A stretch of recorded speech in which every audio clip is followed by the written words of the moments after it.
मित्रों, ब्रेक के बाद आपका स्वागत है। आप देख रहे हैं परमात्मा और मैं। हमारे साथ हैं जाने माने योग गुरु पद्मश्री भारत भूषण जी। भारत जी, हम बात कर रहे थे योग का जो जीवन में प्रभाव है और जो हमारा आधुनिक जीवन है, आधुनिक जीवन में तनाव, हिंसा, क्रोध, ये जिस तरह से हावी हुए हैं मनुष्य पर, उसमें कैसे योग सहायक हो सकता है उसकी जीवन की दिनचर्या को परिवर्तित करने में?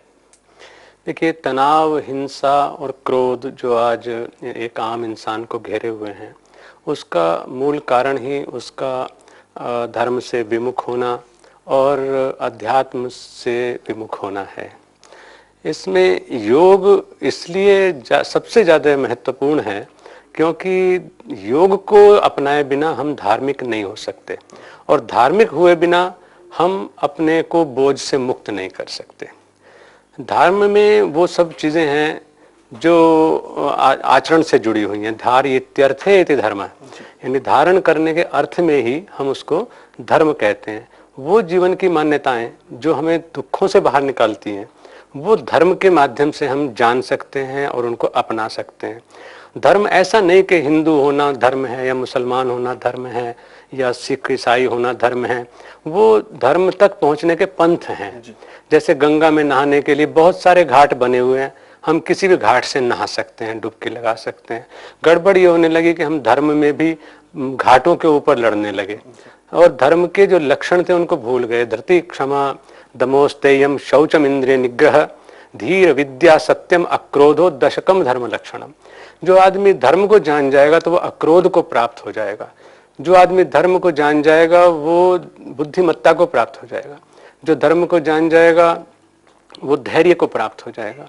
तो जहाँ इसको गीता में भगवान कृष्ण ने आम आदमी के जीने के लिए रास्ता बता दिया कि भाई आप अगर सफल और शांत, आनंदमय, तनाव मुक्त जीवन जीना चाहते हो हे अर्जुन, तो अभ्यास को वैराग्य से जोड़ दो।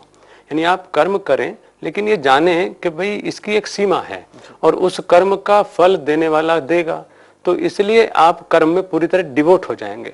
आज क्या गड़बड़ होती है कि हम लोग कर्म तो करते हैं लेकिन फल को पहले सोच लेते हैं। उसकी वजह से कर्म में हमारा ध्यान हट जाता है और फल में हम लोग डिवोट हो जाते हैं। तो वो लिप्सा न तो कर्म हमें पूरी तरह करने देती, ना हमें परिणाम पूरा देती है। तो इसलिए मन हमारा जो है वो इतना शक्तिशाली यंत्र है कि वो एक समय में एक काम करता है। अगर उसको दो जगह लगा देंगे तो उसमें बढ़ जाएगी उसकी ऊर्जा और हम लोग असफल हो जाएंगे। आप कर्म में ध्यान लगाइए तो उसके बाद परिणाम पूरा मिलेगा। अगर आप परिणाम के बारे में पहले सोचें, पूरी तरह सिर्फ परिणाम के बारे में सोचें और फिर उसके लिए हम क्या कर्म करें ये निर्णय करें तो ये भी अच्छा है। लेकिन उस समय सिर्फ पहले कहाँ पहुँचना है, क्या लक्ष्य है, क्या परिणाम पाना है, उसको पहले सोचें। आज हम दुविधा में जीते हैं, द्वैत में जीते हैं। दुविधा में जीने से ही ये बिखराव, तनाव और कुंठाएं होती है। जो फिर बहुत सारे रोग इसकी वजह से आदमी को घेर लेते हैं। हम कर्म तो कर रहे थे इसलिए कि हमें आनंद मिले, कर्म कर रहे थे इसलिए कि हमें समृद्धि मिले, कर्म कर रहे थे इसलिए कि हमें शांति मिले। लेकिन जितना जितना हम करते जाते हैं उतना फंसते चले जाते हैं क्योंकि रास्ते से विमुख हो जाते हैं हम लोग। तो धर्मनिष्ठ होकर के हम इसमें चलें। और योग, मैंने कहा कि वो अल्टीमेट धर्म है। हमारे जितने भी धर्म पथ हैं वो सब हमें धर्म तक पहुंचाते हैं। और धर्म का जो अंतिम है, जिसको हम वसल कहें, दीदार कहें, आत्म साक्षात्कार, गॉड रियलाइजेशन, किसी भी भाषा में कह दें, वो है योग।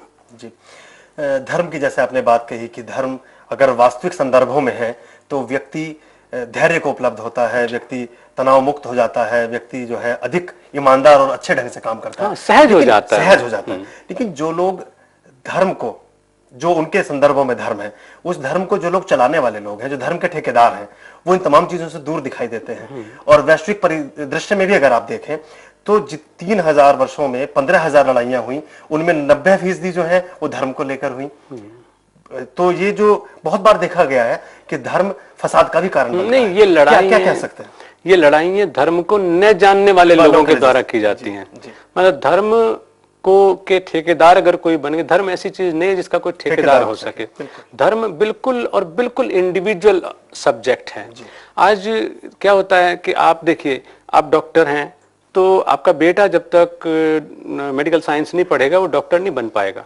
आपका अगर वकील है तो उनका बेटा जब तक वकालत नहीं पढ़ेगा, LLB नहीं करेगा, वो वकील नहीं बन पाएगा। टीचर हैं, उनका लड़का जब तक बीएड ग्रेजुएशन नहीं करेगा तब तक टीचर नहीं बन पाएगा। लेकिन धर्म ऐसी चीज है कि वो जन्म के साथ लोगों ने जोड़ दिया। भाई जन्मना जायते शूद्र, जन्म से तो हम सब शूद्र हैं, सब एक जैसे हैं, पशु की तरह से हम लोग पैदा होते हैं। लेकिन संस्काराद द्विजुच्यते, संस्कार के द्वारा फिर हमारा होता है कि कौन व्यक्ति किस लायक है। इसलिए कहा गया कि कर्म प्रधान विश्व करी राखा, है ना, कर्म प्रधान है तो वो उससे हमारा धर्म का रास्ता चुना जाता है। आज ये हो गया कि कोई पैदा किसी धर्म में हो तो उसको, अच्छा फिर धर्म जो है वो वर्चस्व की लड़ाई का साधन बन गया। और अब तो मैं कभी कभी सोचता हूं तो बड़ा पीड़ा भी होती है, और इसीलिए मैं कहता हूं कि धर्म की जो पंथ है उन पे न लड़ करके हमें योग का प्रचार करना चाहिए, मिलन का प्रचार करना चाहिए, जो सभी धर्मों का गंतव्य है, लक्ष्य है।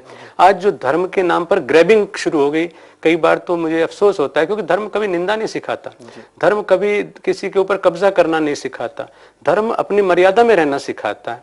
आज कभी कभी ऐसा होता है कि वेदों का रेफरेंस दे करके किसी खास धर्म के लोग ये कहने लगते हैं कि साहब हमारी किताब जो है वो आखिरी वेद है। किसी खास धर्म के लोग नहीं, एक आध कोई सिर्फ फिरा ऐसी बात करता है। वो लोग कहने लगते हैं कि अगर कोई पैगम, जैसे कि अभी कलगीधर अवतार होना था तो वो कलगीधर अवतार हमारे वाला है, और इस तरह से पूरी वैदिक संस्कृति को हाईजैक करने तक की तैयारी हो गई। या इसी तरह से दूसरे मतों की हम निंदा करने लगे।